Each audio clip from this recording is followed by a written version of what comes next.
Law enforcement and government agencies struggle with parking citations, often because no one will pay them. Boots or other devices are costly, and they invite confrontation when implied and later removed by enforcing employees. With Tire Tag, you can avoid many hurdles and ultimately promote public safety and revenue collection. To learn more, visit tiretag.com. For a thorough conversation on how Tire Tag can help your agency in revenue collection, visit episode 204. That's 204. When you don't know how a recruit's really doing until week 10, that's a problem. TrackWired's field training management software replaces old school paperwork with a clean, automated system. Streamlined reporting, knowledge comprehension, and crystal clear performance trends, all handled in one secure place. TrackWire gives you real-time insight into their field training process so supervisors get real-time visibility. FTOs save hours and recruits stay on track. If you want to tighten up your FTO program, start by going to trackwire.com. That's tracwire.com. The views and opinions expressed by the host and guests of this show do not represent their employing agency, department, or organization.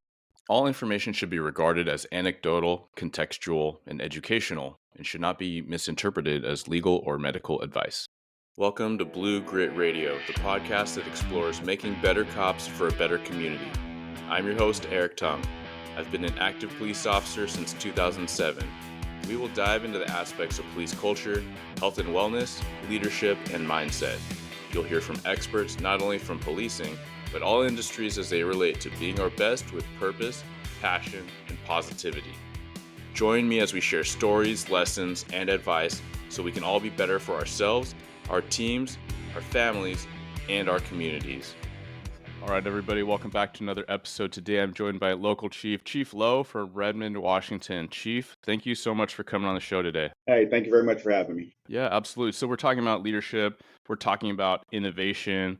That's programs, that's technology. And who better to ask than someone on your LinkedIn profile? I'm pretty sure, at least when I last saw it, you have futurist on there. Can you tell me more about that and you're leaning into technology, sir? Yeah, just a futurist from a perspective of, I guess I would say part of my leadership philosophy is not leading for where we are, but leading for where we're going. And so making decisions about the future of the organization. And so like I said, so not just the here and now, because in 5 years and 10 years, the organization should be, not quite double, but it should continue to grow as the city grows. So making those decisions, and sometimes those decisions are bigger than where we are, and then we have to, fill in that space. Because if you decide for right now, then you're kind of behind the curve and you're limiting yourself because you continue to grow and expand, and as technology changes, almost weekly, being sure that you're far enough ahead to where you're making wise expenditures of the people's money. Yeah, no, that's all. That's such a good point for developing leaders, right? Most of us come from patrol, a very steady base in patrol, and then when we go to first line supervision, patrol sergeant, right? A lot of patrol is just reacting to what the thing is. It's short-term problem solving, we call it a lot of times. Do you have any tips or insight maybe that helped you in your career to help younger leaders or newer leaders in their development to see bigger picture? Because you do hear that often with people as they ascend in rank. It's actually part of the role. They have to zoom out and see the big picture from a higher view. I would say the best advice or an analogy, folks are familiar with, WWJD, right? What would Jesus do? And not from a religious perspective, but I often encourage, developing or emerging leaders, think a level or two ahead. What would the captain do if you're a lieutenant, or what would the chief do? And so if you start thinking from that perspective, then you're thinking bigger than the here and now. And you've heard the analogy, the balcony, right? The 30,000 foot perspective. So yeah, look at it from a higher level, because if you start thinking, okay, what is it that the chief, or what is it that the deputy chief needs in that circumstance, that's going to cause you to think at a level higher than where you are. And and I don't like the superior subordinate aspect, but your boss will appreciate that, because if you can look at it from their perspective, or if you understand their pain points, then that makes their job easier. And ultimately, that is what our jobs is to make our boss's job easier, right? We have a role and responsibility in our current rank, but we all report to someone. So in my particular case, I report to both a mayor and a chief operating officer. So if I understand the potential political pain points from my mayor and I take that into account in my decision making, that essentially is going to make her job easier, and that's going to make our working relationship better because I have an appreciation, like I said, for her pain points. Yeah. I think that's such a good exercise in empathy, right? Like, what is the boss experiencing? And we all have trouble stepping out of ourselves, especially in stress. And so much of the job is challenge and stress and challenge and stress. And so I think that is a good invitation to say, hey, if the boss is delivering this or the boss is asking this, like, where might that be coming from? And how can I consider that to kind of adapt it that makes it work for maybe my other audience, which is one side is the boss and one side is the subordinates, right? Especially for mid management, which is what oftentimes you feel kind of the struggle. You're between two parts and trying to connect, basically mediate that vision because ultimately we all want the same thing, but how we get there is just a little bit different verbiage. Sometimes it's a different perspective to get there. Oh, absolutely.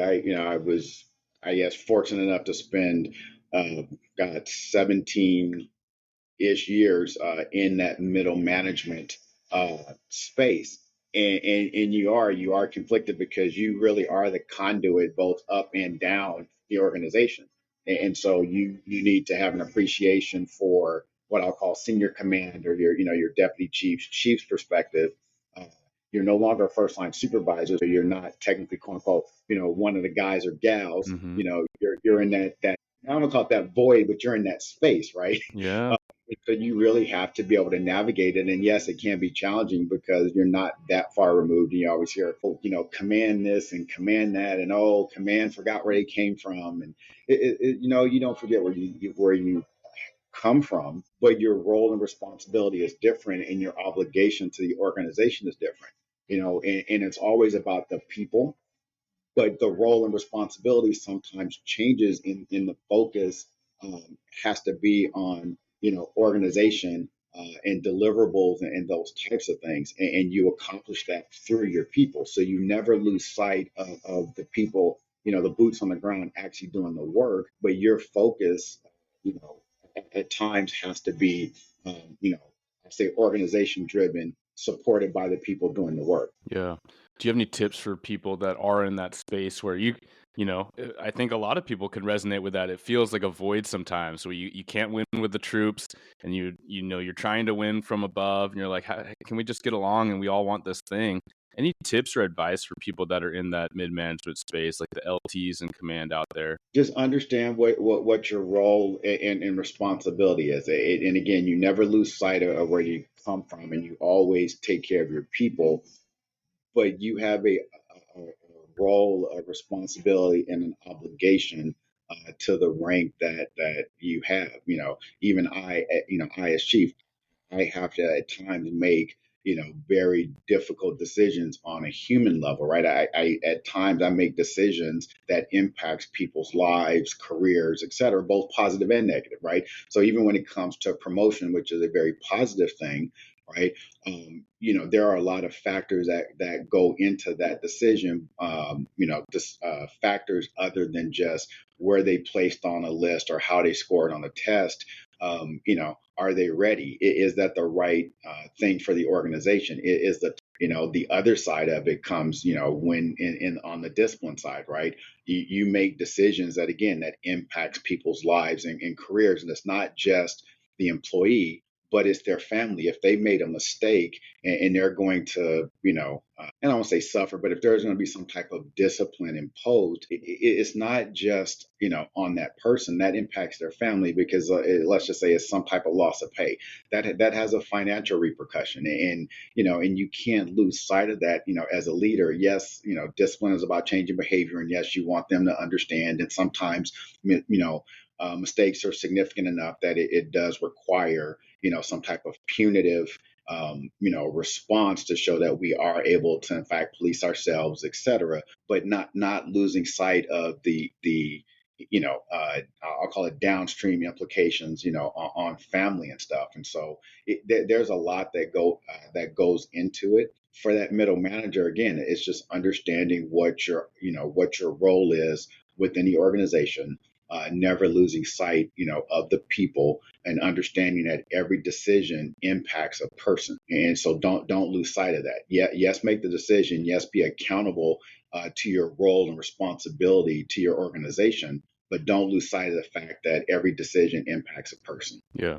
No, I appreciate you going there and talking about accountability from different angles, right? Because we talk about discipline and oftentimes it's connected with such a bad thing. And yeah, categorically discipline, that's like a letter, reprimand, days off, what have you. But we also recognize, I think if we're all honest with ourselves, a lot of people get the most frustrated when they see a clear lack of discipline, a lack of accountability, right? Like I feel like the most heated conversations at the officer rank when I was an officer wasn't about a sergeant coming down on me or you or anything, but it was about a sergeant that refused to address that safety thing, right? Or refused to address that person that's not showing up, that's not doing their part.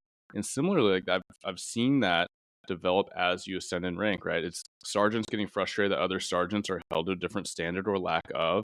And so really I think it's a healthy reminder sometimes when we see the root of discipline is disciple, like it's the same derivative where we're trying to teach and accountability. I think when we hear that, we kind of cringe, but then a lot of times it's just recognizing accountability is about making everyone better. Like let's all have a stake in making each other better, whether we are a rank, whether we are a peer, what have you. So we can all do this mission that we need all hands on deck to do it effectively. Yeah, here at the Redmond Police Department, we have I'll call it a foundational culture or a foundational understanding of above the line and below the line behavior, right? And that line is this is what is expected. This is what is acceptable. Are you operating at or above the line? And if you're operating above the line, it's very simple. See it, own it, do it, right? You're empowered to make decisions. You're empowered to address issues. If you're operating below the line, at that point is wait to be told what to do, cover your ass, make excuses, etc. That's not acceptable. And so, from a cultural perspective, it can just be as simple as are you operating, at or above the line.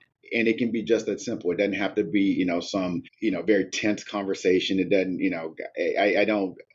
I don't believe in or approve of yelling or whatever. We're all adults, and I've had experiences coming up through the ranks, and and I had one circumstance where I had screwed up, and the person I reported to was frustrated and upset, and I got that. But in the start of that conversation, his emotions got the best of him, and he's yelling and cursing at me. I'm like, well, time out, man. I go, I get I screwed up. I own that. I go, but I'm not a child, and I'm not your child, so you will not address me that way, right? And this was somebody that was, I was a lieutenant, and I'm talking to, essentially a chief of police. But at the end of the day, pardon my expression, but I'm a grown ass man, right? Ranking all that stuff aside, that's just not acceptable, and that has always resonated with me. And there will be times where people can tell that the chief is frustrated, but you can query anyone. I've never yelled at a person. I've never raised my voice because that's unacceptable. That to me shows a loss of control or a loss of personal accountability. I can tell you that yes, Eric, I'm very frustrated with you right now. I'm disappointed in your decision making. Blah blah blah. Okay, that's great, but that's a respectable or a respectful conversation with another adult. Yeah, that's what came to mind is like it's hard to imagine maintaining and carrying a level of respect when you're yelling or cursing at them, right? We call it the law enforcement profession, and it makes me think of just kind of an adage like, hey, if you want to be treated like a profession, you got to act like a profession, and that goes on the street, that goes in the office. Sometimes we treat others better on the street than we do in the office, and so I think it's just really this whole calling up, like, hey, we can all call each other up, not so much calling out, but there are effective ways to communicate. And yeah, we all get heated because this is a really passionate thing, and sometimes there is safety. There are these huge dynamics at play, but it's also like you're kind of like you nodded to, like someone's emotionally dysregulated. Let's take a step back, right? Like just like we do on the street, able or what have you, like tap yourself out, let a buddy tap you out, and like I'm pissed. We will revisit this in 10 minutes. All right. And I Right. think people get it, and I think that that'd be a much more effective way to approach things. Right. And I would say, other advice for leaders is, you know, um, pause, take a breath. There will be times where things will happen, and yes, it's frustrating. But trust me, from the top of the organization, there'll be times where a command notification will go out, something on the daily log or whatever, and and I'm just like, what the, take a deep breath. There's no need to deal with it in that moment, to allow myself to calm down so I can pose the right questions, right? Because again, the vast majority of the people in this profession, are good people. They want to do well. They're well intentioned. They go out there every single day to protect and serve a community. Um, right. So to be able just to take that pause, take that breath, and ask the right question, because the last thing you want to do as a leader is crush that spirit, or cause people to like pause or second guess for fear of getting in trouble, because most people want to do a good job, most people want to make their bosses happy, meet expectations, etc. But if they are afraid that if they don't do it exactly right, that folks are going to come down on them, they're going to get yelled at or be looked at less than, that's not a good thing. That does not build what's what I'm looking for, discipline. That does not build them up, as individuals. We want people to make decisions. We want them to take, appropriate calculated risks. Because if not, then what happens is folks sit around and wait to be told what to do. Again, below the line behavior. Mm. Take accountability for it. Like as you said, this is a profession. We pay you very well to go out there and make decisions, sometimes life and death decisions in a split second. And we have to have the confidence that they have the ability to do it, but we have to encourage that growth and development. And we have to encourage that, and risk taking might not be the right way to describe it, but we have to encourage them to critically think and make decisions. Yeah. I love that. So what you just said earlier was pause, and we recognize that could be a huge tactic, right? A huge strategy when we are getting elevated, when our emotions are creeping in, and we're not thinking clearly, right? So pause. And I remember that from a emotional intelligence training that a bunch of us went through, and that was really a huge tagline. I want to say that was part of her branding. Seattle University professor, and I don't know her name offhand, but it was pause, right? Just take a moment, take a beat, and you also just kind of ended with critical thinking, and literally just someone in the first responder space put out a thing on social media. I believe it was yesterday, but he said, "Hey, what do you think about one word? If I say critical thinking, what is the one response?" And that's after pondering it for a second, that's what I said. I was like, pause, right? Because if we stop, we can actually think. We can be rational. We can be logical. But when we feel like we're swept in the timeliness of things, as you mentioned, sometimes it is life or death, split second. A lot of times it's not. A lot of times it's not that guttural training response. It's we can think deeply, we can take a moment. So I appreciate that. I think that that's a really healthy thing for leaders to recognize as well. No, it is.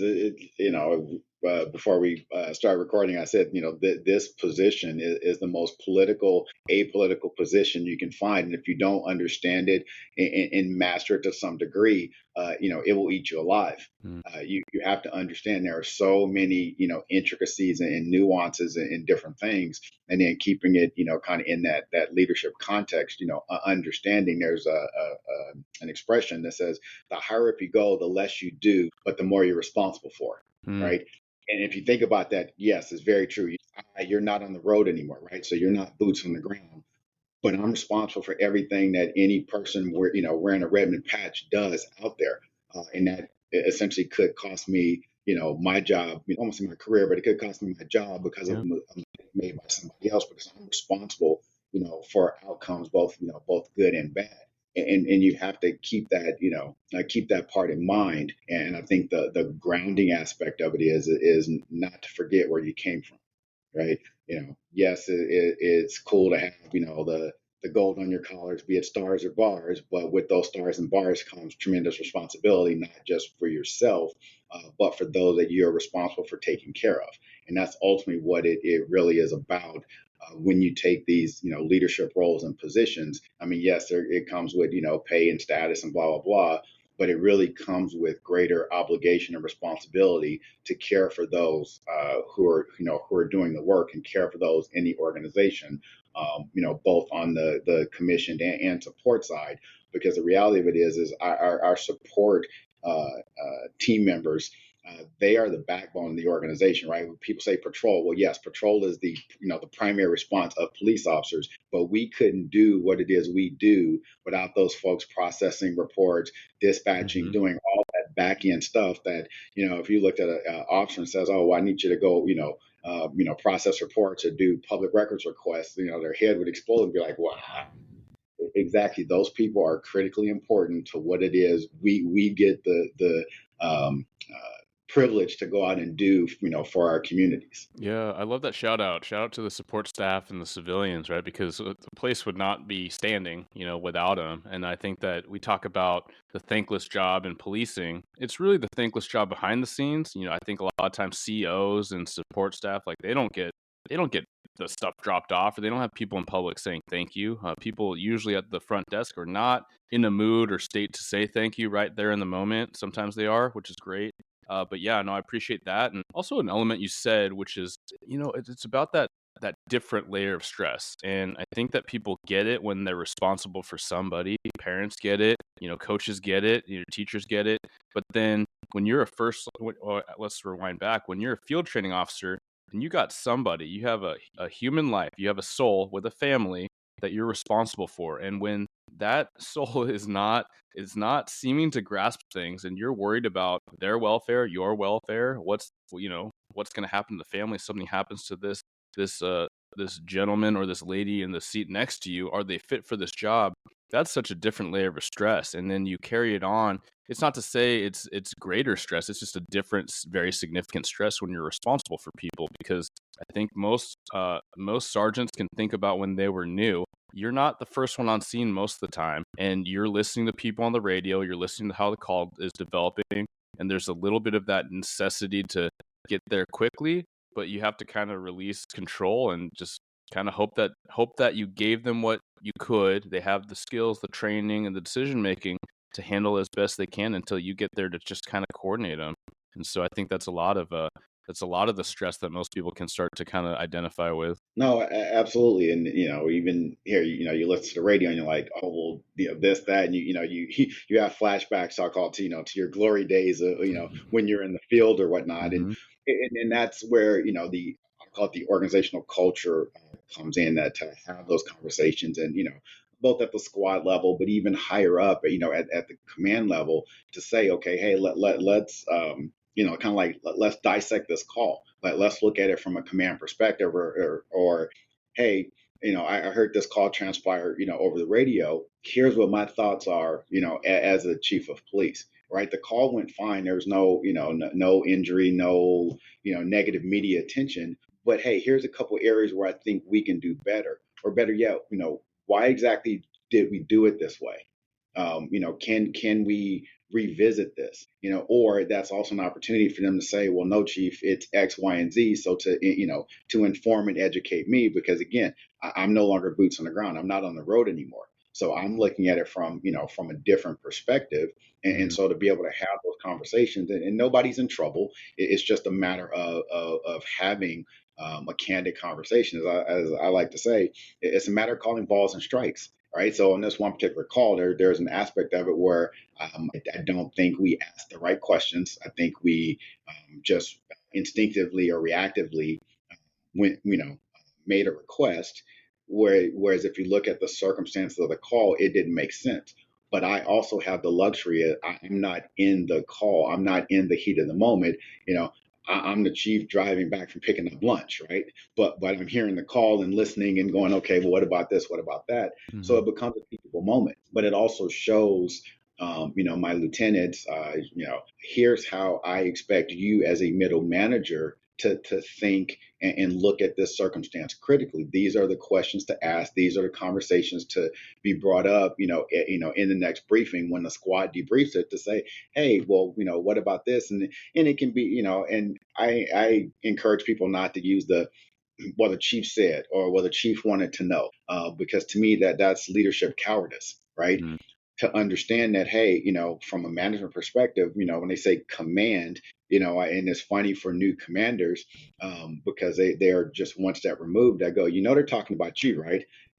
You're part of command now, Hmm. and Yeah. you Oh yeah, we're not this, nebulous entity within the or within the organization. But again, our responsibility and our roles are different. Our roles are to question, to challenge thought processes, to ensure that we have the right protocols, the right policies in place. And if we don't, then it's our obligation and responsibility to make the modifications necessary.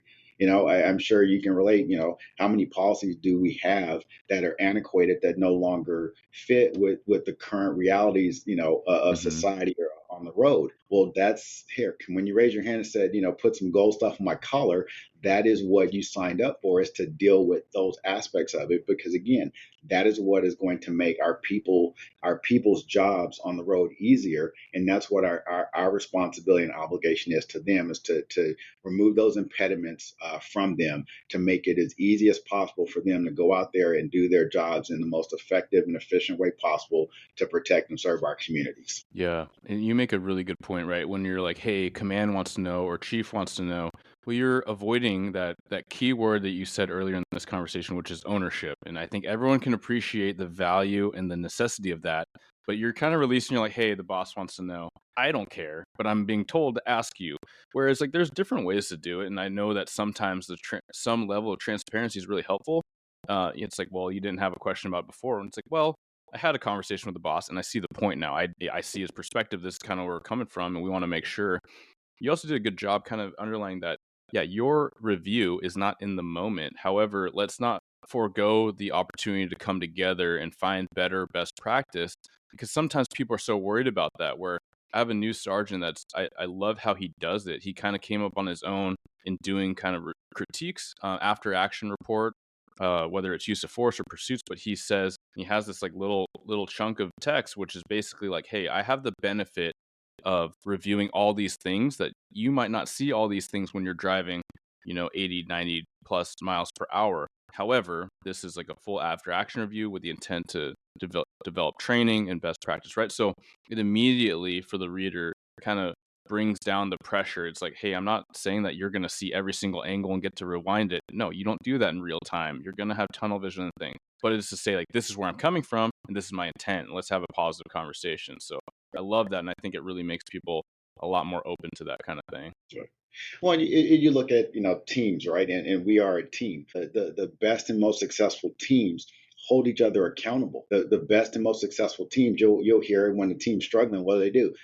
They kick all the coaches out, and they have a team member conversation, Mhm. right? And that's what this is about, is to say, hey, let's just look at this. Going, we don't want to go through checking the boxes, because in essence, in this particular circumstance, it evolved around a canine request. Okay, well, we don't want to keep ringing that bell, because they're gonna, oh yeah, it's Redmond again calling for a canine. Oh, here they are. Okay, but do we have all of our ducks, lined up to where it actually makes sense? Mm. We know, how the dog works. We know what we need to have in place for it to be a successful track or that type of thing. So do we have those things in place before we just instinctively, make that request? And so that's what it is. It's getting better. It's like, depending on what sport it is, it's like, having a batting coach, right? Are your feet in the right position? Are your hands in the right spot? Where's your hip level? All these different things. And for other sports, I mean, it's just that. Do we have all of the mechanics in place so that we can have a successful outcome? Yeah. No, that's solid. We're going to take a pretty dramatic pivot because I do want to spend some time asking you about technology. Drones as First Responder, DFR, that's a huge program that you helped kick up at Redmond. So I kind of want to get your sense of one. Is that something that's always been on your, I suppose, like passion list, is like new emerging technologies, and kind of how that took off?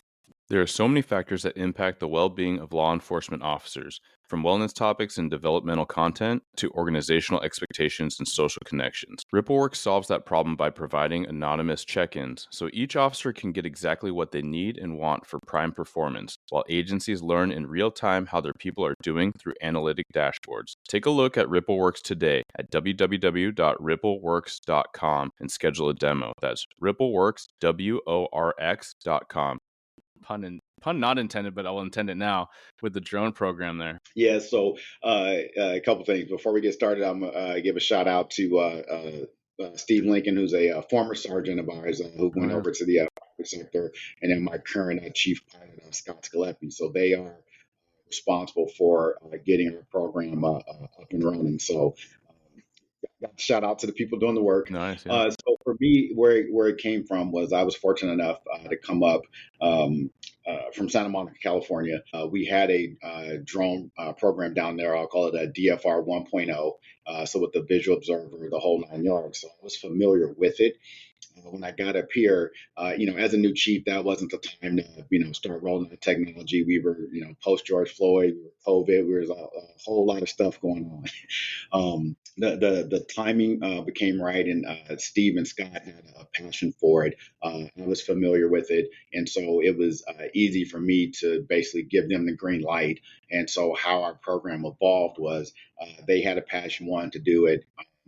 Signed off on it. We sent them basically around the country to every drone conference thing out there. They put their fingers on the sticks of all the different platforms, and then we decided to launch it. And then our launch was we really pieced it together from my existing budget.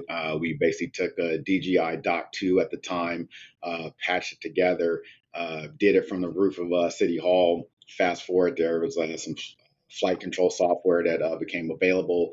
We plugged that in, and then that became like our DFR program. From there, I was able to take the successes that we had from DFR, because like many agencies, we had drones, but we used it for accident reconstruction, missing persons, that type of Hmm. thing. We weren't using it in a DFR capacity. So once I got those wins, I was then able to go to my city council and get some general fund funding for it. And this was, as they say, timing is everything. This was about the time that the concept of DFR was starting to take off. A number of companies were starting to put together platforms and whatnot. And then we partnered with a local company, here as an early developmental partner. Fast forward, Axon, Motorola, and some of the other big players in the public safety tech space got involved and partnered with some other companies. So then we went with the another platform, local, starting to hear the rumblings about DGI and that type of thing, and that were probably coming, et cetera. So we went, with two American-based companies, and so we still are currently the only full-time DFR program in the state of Washington. I know Everett has got approval, and they're still in the process of getting up and running. And then also Pasco approved their DFR program, and to my knowledge, they're still in the process of getting up and running. So I can still claim, rightfully so, that we are the only full-time DFR program in Washington. And then just recently recognized as a DFR program of excellence. Just this last week, we were awarded that at Skydiel's Ascend conference, which was a great acknowledgement, of our program and of the work of, like I said, Steve and Scott in getting us to this point. Yeah.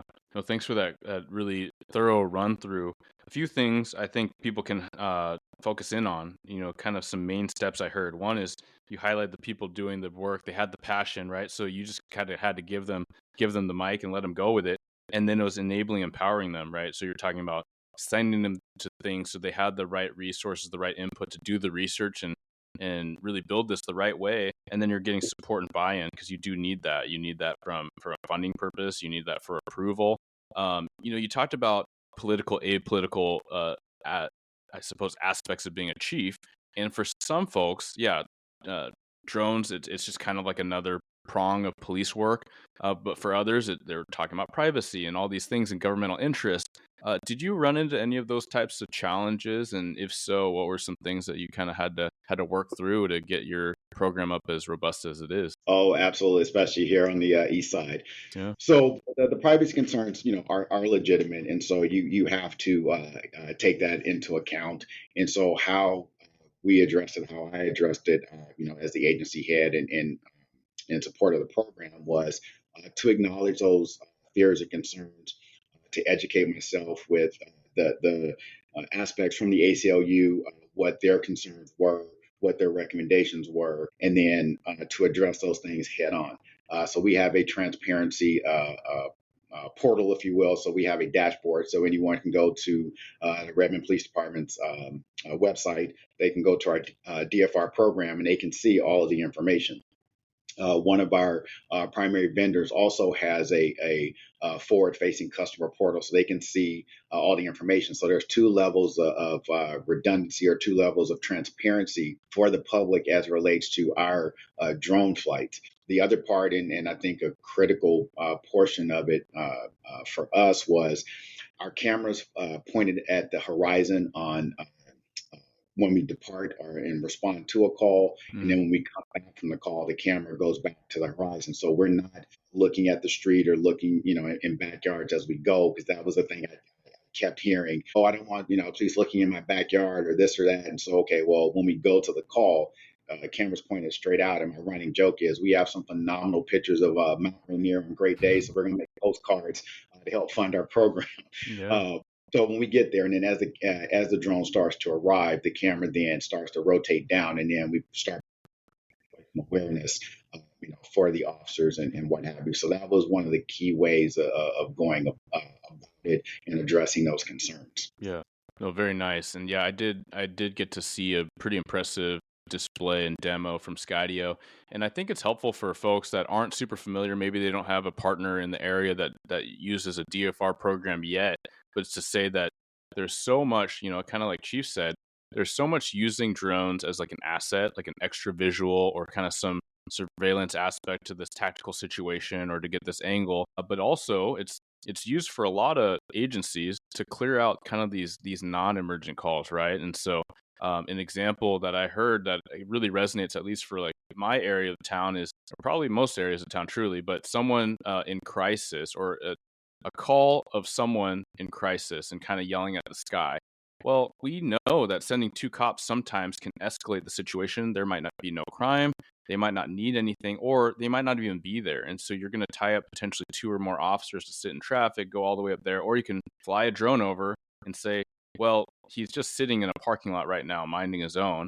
We're either going to deprioritize it or not go because now we've kind of cleared it by contact, by proxy, or he's gone. And, you just freed up two officers for the next maybe 40 minutes looking for him. So I think that's helpful to hear, especially if people are just wondering, okay, do we need drones at every call? It's like, no, but you can be really strategic in how you use them. Right. So we're going to look at our data as this year comes to a close, and next year we're going to identify a handful of calls that will be a drone only response. We will not even assign a ground unit to Mm, that call. Right now, we have about a 20% cancel rate on the ground unit. So we can get anywhere in Redmond in a minute and a half or less. All my pilots are commissioned. So you have a police officer by proxy 200 feet in the sky so they can establish probable cause, et cetera. So, like I said, we are going to go, like I said, look back at our calls for service and then identify, like I said, I want to have about 6 calls thereabouts that we will then run a pilot for about a quarter, maybe half the year with a drone only response. And I think that is phenomenal in the example you gave. We had that exact circumstance at a time where I had two of my city council members in a flight control room, previewing or getting a demo of the program. mhm, And it was that I was able to walk them through what a typical response would be. And to your point, we would have to send a unit to that location. The individual was near the library, but he started walking and he was just yelling at the sky, not committing a crime, right? So he's no longer at the location to which we were dispatched. So, but you still have to send an officer to make contact with the reporting party. Now we're going to send an additional car or two to the area to look for the person. So now you've tied up 3 units potentially on, and I don't call it a nothing call, but on a call that does not require police intervention, sure. Yeah. right? We were able to do that, and it happened to be right at the edge of our municipal campus. So our response time literally was 15 seconds. The drone launched, it went to the corner, he was there. The pilot watched him for about 3 minutes. He said what he needed to say to the sky or to karma and walked down the street. And that was the conclusion of the call. And they said, "Oh, wow!" And like I said, and to be able to explain that to them, what that would look like without DFR was, as they say, that was money in the bank. And one of the comments was, "So how much more money are you going to be requesting for additional drones?" Mhm. Glad you asked that question, right? Yeah, I have a proposal right here in my pocket. Oh, that's a fantastic anecdote, and it's so good when when city leaders or just politicians in general are taking that vested interest to see what we're doing and why we're doing it, so we can actually show and detail that, and they can see it in real time, just like that. Um, Chief, we covered a lot of ground from leadership down to a specific tech project, DFR. I'm wondering if you have any thoughts, and maybe I'll even ask, with your background, the bulk of your law enforcement career in California, I feel like a lot of California cops are like, I'd never go to Washington, and a lot of Washington cops are like, oh, I could never go to California. And I have a lot of officers that I know that have their own insight as to why Washington's like pretty solid and how California helped prepare them for it. Um, but I'm just curious what your sense is. From your move, you've seen both perspectives, and you've talked about the political apoliticalness of the role, especially in upper executive management. What are your thoughts there when I throw all those little nuggets at you? It's definitely different. I would say, California law enforcement is, I'll say, in a class of its own. I think law enforcement as a whole, the profession attracts the right people. Washington is just very different. When I came here and when I went through the Equivalency Academy, my mind was blown with simple things like you can't search incident to an arrest. Hmm. There's no pretext stops. And I'm just like, well, what do you mean you can't search incident to arrest? Um, and no pretext stops. I go, well, a third of my field work, gone. And it's just different. But I think with that, California also prepares you very well. The pace is very different. And obviously, I'm on the east side. I'm in Redmond. We were a veteran community of becoming a mid-sized metropolis. But the pace, especially in LA County where I came from, is just so much faster. And the best I could equate it to is probably South King County, right down in your neck of the woods. Hmm. That is probably a pretty a good comparison, just because of the volume types of calls, that type of thing. But I think California definitely prepares its leaders very well to go to Washington or other places to assume command roles. What I've seen here from Washington and anybody that's familiar with Washington and our criminal justice training center, there's some work to be done there. There does not seem to be a very clear path to leadership or clear leadership foundation, from a training perspective. I know WASPIC is good work with their leadership platform. It's drawing a blank on the name right now. It'll come to me in a moment. But so we are making some of the right strides for it, whereas California has that dialed in pretty solidly. They have a thing when you become first line supervisor called the SLI, the Supervisory Leadership Institute. Their management school is very solid. And then when you get to that management portion, if you have a desire to be a chief, they have I believe it's up to 8 courses now, but they have a 8-course block in basically becoming a police chief. So, like I said, so structurally, they are leaps and bounds ahead. For Washington, we're getting there, and obviously, obviously, I've had a ton of involvement with WASPIC since I got up here, and I'm right now the most immediate past president, and then your chief. Will become the president next year. So we've been doing a lot of work, and they've acknowledged where some of those opportunities are to better develop our leadership talent, here in the state of Washington. So all that to be said, I think both states have some good things to offer. I think coming up from California, I definitely think there's an advantage there, as evidenced by I believe there's 5 chiefs in Washington that came from California. Yeah. That's a nice little anecdote. So Washington leaders, you gotta step up your game. No, but I love how the theme there is like intentional structured development. And I think that there's such a theme, a prevailing theme of this show, because we're such a young industry, and so we are left to have these critical conversations. We want to talk about leadership, wellness, the integration of police culture. How do we elevate? How do we step up our performance, innovate? Because we have to. We don't have a choice. Like the world's moving faster and faster, and we got to keep up. Which is hence why I love that technology is a huge theme of this conversation. Chief Lowe, I appreciate all the areas you took us to between leadership for different aspects of career and different levels, as well as bringing on new ideas and technologies. Is there anything you'd like to leave the listeners with? And if people have questions, where they might be able to find you? Follow me on LinkedIn. Feel free to reach out to me, dlow at redmond.gov. If anybody's interested in DFR or other technologies, I'm more than happy to open up our flight control room in our real-time information center, which we are in the process of standing up. Um, and then conversations around AI. That's the other part. I'd love to have for you to have me back on for an AI and law Yeah. enforcement type conversation, because I'm in the process of developing some curriculum specifically for law enforcement leaders around AI I'll say from a non-tech perspective. I'm not a tech guy, but this is kind of my passion. So I've put together a training program that will be rolling out at some point next year. The WASPIC Spring Conference, I'll get a plug in for that. There will be a block on AI for law enforcement at the upcoming Spring Conference. Oh, nice. Well, not the tech guy, but the future guy. Right. And I'd be remiss if I didn't say go Dodgers. Okay, you get to keep that in there. I have no pro or negative affiliation towards the LA Dodgers. So, all right. Well, thank you so much for your time, sir. I appreciate it, Chief. Thank you very much. Thank you for tuning into another episode of Blue Grit Radio. As always, support this community by subscribing, giving us a 5-star review, and following, liking, and sharing posts on Blue Grit Wellness on Instagram. You can reach me there or email me at bluegritwellness@gmail.com. Be well and stay gritty.